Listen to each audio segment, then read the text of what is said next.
What's going on, guys? It's Average Player. I'm going to upload the deck profile before I upload the next part of the tutorial of Yu-Gi-Oh! You can see here, for once again, we have the side, extra, and main. Because, you know, I want to show you the side deck, because this actually played a very important role at Locals yesterday. I went 3-1, second place, which was really good. The decks I played against was Trap Trick was actually my first round, and then I played against Predaplant and Branded, and then I played against Fluwanderees, and then I played against Branded Bestial, and that was actually the game that I lost, was for first. So, yeah, let's get into it. I hope you guys enjoy this video. Drop a like if you like it, and subscribe. It would mean a lot to me. And let's go. So if you guys hadn't seen any of my deck profiles before, what I do is I start off with archetype monsters, then the other monsters, and I do hand traps, and I do archetype spells, other spells, and then I do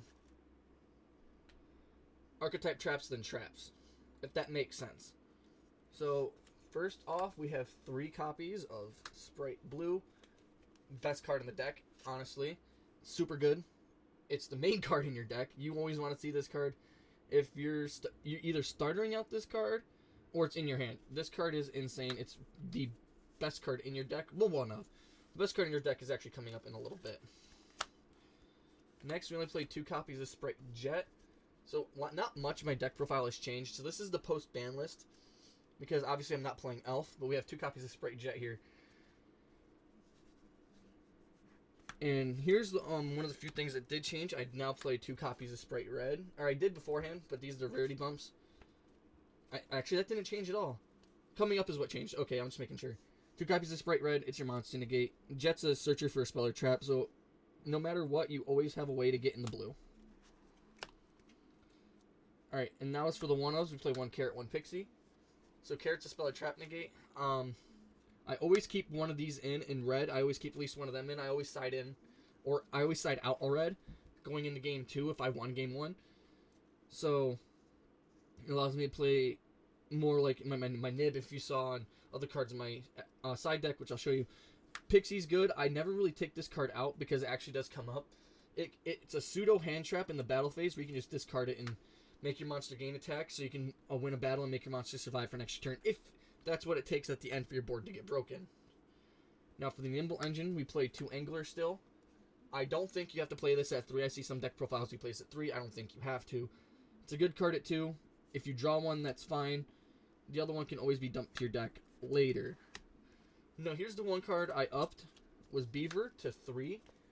Because I always seem to tend to draw 1 Beaver, which is never good, especially with Angler. Only can summoning the Beavers out. So, Beaver's at 3, because I always draw 1. And if not, I do have Plague Spreader in this deck from the last one, where I can return it to the deck if I need to be able to get what I want, which is good. And if you need to, since you play 2 Angler, you can always summon 1 Beaver, summon out an Angler. That's another thing you can do with it. Next, I also changed the quantities of this card. I played triple copies of Swap Frog. I'll show you guys like a quick thing that you can do with Swap Frog. To still make Totally Awesome in this deck. We love Swap Frog here. I love Totally Awesome. He's super good. Yeah, we play 3 copies of that now, and I'll get into that when we get into the extra deck. And this is one card I did bump down, was 2 copies of Plague Spreader. Because there's actually been hands where I've seen nothing but Plague Spreaders, and I don't like it. And I want it to be in my graveyard. So I play 1 copy, I can use it as a normal summon or whatever, because it's super good. Because it's super good in your graveyard, and you want to be able to use it to return cards like your Angler or Beaver or something like that to your deck. You'll get them back. And just like the next card, you also want to make sure it's in your deck, is Nightmare Corruptor Ibly. This card is so freaking oppressive. If you generally don't have the Lingeribo, you're really not playing through this card. This card's super, super, super good. Because if you use it, you're summing it up with Gigantic anyway, then you're just going to link it away for something like an IP Masquerena or something else that's a link to, and it goes to your opponent, so your opponent now has nothing that they can special summon unless they're playing Sprites, which kind of sucks. Next, we're going on to the hand traps. We play triple copies of Ash. this is more of a control build. So we're gonna play quite a few more hand traps than we used to. I think we play a few more because we used to not play as many. And trust me, this deck has gone through quite a few iterations in the past couple weeks with Elf being banned. And then triple copies of Imperm. Imperm is highly slept on. Ash is still really good. Ash is one of the best hand traps in the game. Triple copies of Impermanence because it's still really good. Against Flu, it's not really as good, but it's still good. Next, the 3 copies of Gamma and the Driver. Because Gamma's a free level 2 with cards like Starter and Foolish being in your deck. If your opponent ashes you, this is full combo if you open it. Because all your Spright cards like Sprind allows you to just require level 2 and another monster, which is super duper amazing. But it is a monster negate. It negates and destroys, so it gets rid of the ash that they used or monster on the field. It's gone, so they can't no longer use it. Next for spells, we play triple copies of Spright Starter, because this is actually the problem card in the deck. To have a free card that special summons from your deck. It's to get all your Spright effects, because they all your ones that search, like Blue and Jet, they all get an activation when they're special summoned, and it doesn't have to be by their own effect. So Starter is that card. It's that guy. The only downside is that you take damage, but that doesn't really matter. Unless you're going into time. Next is 1 copy of Smashers, because sometimes you gotta get rid of your opponent's crap. Next for the 1 of spells, 1 Ready Fusion, because we do play the Fusion monster in the extra deck. Foolish Burial and Called By. Foolish Burial is proving why it needs to stay at 1. This card is ridiculous. It's a 1-card starter. Use it, dump Angler. You're comboing your opponent without a normal summon. It is so good. So even if you somehow do get nibbed, you can just normal summon again and just keep going. You can just normal summon and keep going. But the Called By is the last one. I generally put that in my hand trap section. I thought I'd change it up a little bit. Next, we play 1 Double Cross. This is actually another thing that's changed since the last deck profile, because Double Cross wasn't in there. But this actually came up a lot, where I would stop my opponent, wait until the end phase, and if they only had 1 monster, I just Double Cross. I would yank their card, or I would absorb it into one of my XCs for material, and that'd be it. And then they're just getting OTK next turn. The whole point of the deck is control, so we play triple copies of Solemn Judgment, which is always going to be in this deck because I want to go first. If you make me go second, Judgment's really turned off, but if I'm able to slow you down enough, and I can't OTK you, and I know I can't OTK you, this still comes up going second, which it actually did quite a few times, and it especially did against Fluwandereeze. Now we're getting into the extra deck. So quite a few things have changed in this extra deck, and it actually helped it be a little bit better. Next, we only have 1 copy of Spright Sprind. I don't play any more than this. I don't think you need more than this. Only 1. I think it's good that way. 1 copy of Bujinki Ahashima. So this is the card I was talking about to use with frogs. And the reason why we play 3 Swap Frog here. And I'll tell you. So, say somehow, before you make this guy, you have 2 other level 2 monsters on the field. And you have Swap Frog on the field and 1's in your grave. Over here. So use this card's effect, return it to your hand. Then you use your 2 level 2s, make Bujinki. You summon these 2 out and make it. And what about the 3rd one? Why do you have the 3rd one? Because your Toad can tribute off a water monster or an aqua monster to be able to use its effect.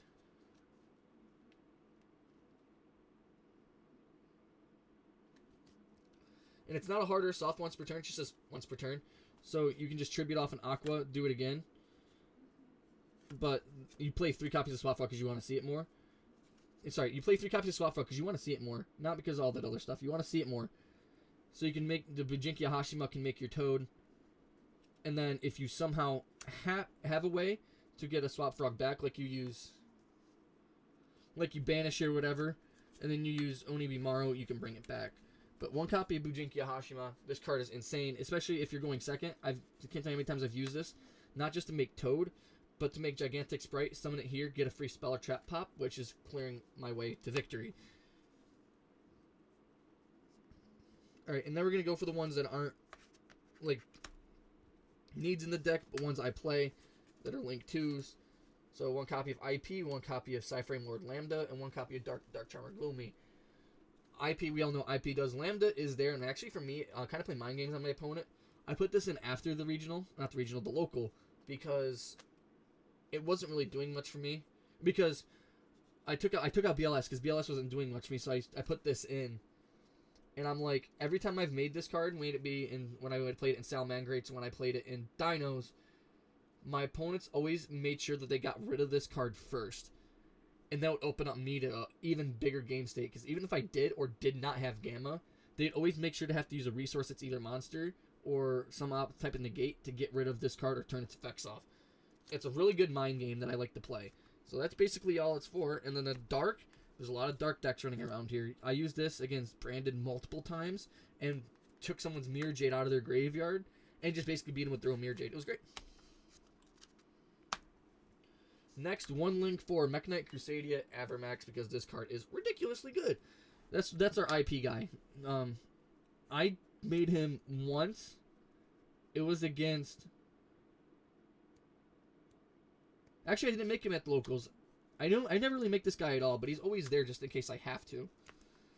And we have one fusion monster, Elvain, the Essence of Vanity. This is our ready fusion target. Sorry about the ring. The ring light is really close. I'll try to turn it down a little bit. 1 second.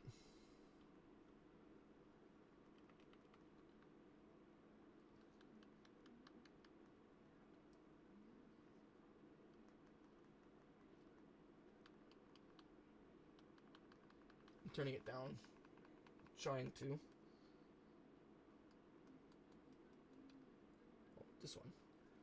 Okay, that's too dark. Okay, so Elvain, Essence of Vanity. It's super. This is our ready fusion target. One of the other one card starters, because all my other cards just special summon themselves from the hand. Super good. And not much has changed here later on, but I will tell you what has. We have 2 copies of Gigantic Spright because this card is ridiculous. It is the main card in the deck. You use it for your OTKs because, you know, super good. It's a free special summon from the deck. This is also one of the main problem cards in the deck because it special summons a free level 2 from the deck. And you don't have to detach off of itself. You can detach off another XC that you control, which is super good.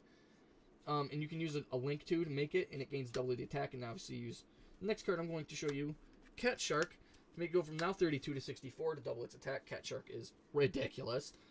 I use this for OTK all the time. It's so good. And if I use, like, at least one water monster, if I detach a monster that wasn't water, now, after I detach for cost, its effect now triggers where it can't be targeted. It's so good. Next is Totally Awesome. Super good. I only play one because I can always return it to my extra deck if I need to, using his own effect to be able to more swap frogs. So this is the one card I actually did see once, and it was against the Predaplant player. And this is the new card I put in. Mannequin Cat. Card was actually decent. I made it. Made my Predaplant summon a dark monster from the graveyard for me to special summon out a blue to do my combo, because I actually didn't see it at all. And used it to do blue and then start to OTK my opponent because blue is ridiculously good. And next, the last 2 of the rank 2s, we have Sky Cavalry Centurion and Oimimaru. This card came in clutch against Trap Trick, because there's a card that he had in his deck that was like 3,400, and it can, once per turn, just blow up everything else besides himself. Got me really low on life points. I used it to banish it, and he couldn't get rid of it because he didn't want me to recur resources. And Sky Cavalry Centurion is also good because it can't be destroyed by battle. It has material, and it also bounces a card back by detaching a card. Super good. And then Zeus, I never really go into this guy. He's always there just in case. If I don't use cards like Starter and Gigantic to lock me, I can always go into him if I need to. I never do, though. I never see Zeus in occasions because I'm always using my big cards to try to OTK you. So now I'm going into the side deck. I never really go into my side deck here, but I actually wanted to show you what my side deck consisted of, because it's different from my locals than it might be for your guys' locals. So, first cards, we have 2 copies of Nibiru, the Primal Being. This should be at 3, I know. And trust me, I want it to be at 3. I would take out cards in here to have it be at 3. But, it's whatever. 1 copy of Red Resonator, because I need to gain my life points. And this is actually what almost won me game 3. Because I was under what we call Tax Dragon. I forget its name. But it was the Despy monster makes you pay 6 to activate an effect. Only because I activated one additional effect that I I needed to do this. I lost by 400 life points, but I realized if I didn't use Gigantic right away, I could have made Cat Shark make Gigantic gain double. So at 64, and then Resonator would make me gain 64 for the win. That was after the fact, though, so it's whatever. Second place is good, but Red Resonator is there for the time. There's another card I need to have 3 of, Book of Eclipse, because I don't have cash in my locals, but this is also still really good against Branded, because they can't fusion with cards face down, and nor can their Tax Dragon hurt you, or anything else, because they can't really hit you with Mirror Jade if you just Book of Eclipse them and flip all their crap face down. And then the Mirror Jade will get in its effect if it leaves the field, but if that's the case, then you're just going to kill them anyway by the time that, whatever. Gamma Burst, this card is so stupid. Trust me, I've thought about putting this card back in the main deck, but I don't, because it's actually a brick if you don't want to see it. You actually want to search it out and make sure you activate it on the battle phase. I could have also sided this in to make my Gigantic gain 14 to make sure I had literally beaten him by 200 life points. It would have came in clutch. Didn't think of it, though. Gamma Burst, though, makes your monsters gain attack, which is actually not on the battle phase. You can just do it whenever. It's until the end of the turn, too. Board Breakers, Harpy's Feather Duster, and triple copies of Lightning Storm. Because I actually do see a lot of Trap Trick, and this is for generally everything. People do special summon defense a lot, but this is also for Trap Trick. I use this against Flu, because when you Tribute Summon, they Tribute Summon face-up attack position. I just nuke their board and play. That's how I won against Flu one round. And actually, the last round against Flu, I told him how he could have beat me, and he was like, oh, yeah. It was actually Mad Matt 9955. Go check him out. More Board Breakers. Triple copies of Dark Ruler no more, because why not? I love this card. It turns off the Flu. It turns off everything. If I would have seen this against... If I would have sided this in against the person who was playing Branded Despia at the end, I would have been able to turn off his card effects, which I would not have to pay anything to activate my effects, and then I would have won from gaining life points, shall I say. And the last Board Breaker, I promise, is triple copies evenly matched. Our side deck is exactly 15 cards. Yep, 15 cards exactly. I had to make sure I wasn't going over or under. And this is super good. If Cash can't lock all your zones, I know I'm playing against Cash, I'd side in evenly matched anyway.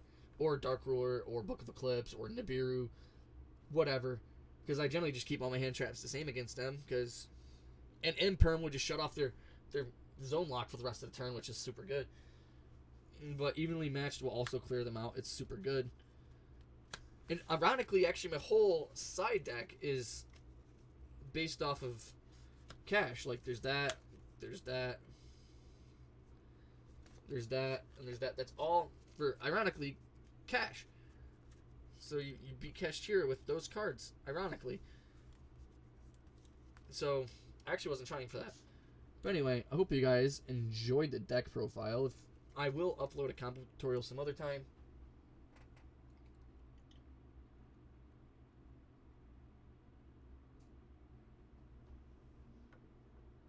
Probably be tomorrow, because I have off tomorrow. And I was actually able to do this because I work a little bit later tonight. And if you guys actually don't want a combo tutorial, and you guys want me to play it against, like, Karma or something like that, let me know, because I will see. Because I never try to play with my mom's home, because she's always watching TV, and that's the only space we have to actually play against each other, is out in the living room. So, yeah, just let me know what you guys want, and I will make sure it happens. Even if we record something tonight, like a head-to-head, that'd be even fair, but we wouldn't want to wake her up, so... Yeah, just let me know what you guys think about this deck. I love this build. I'm probably going to keep it the exact same, because you are playing cards like Ibli, and to be fair, it really depends on what you play against for this deck. Flu was actually the hard matchup, because I couldn't Ibli them, because that gives them more tribute fodder. They don't special summon. All they do is normal summon.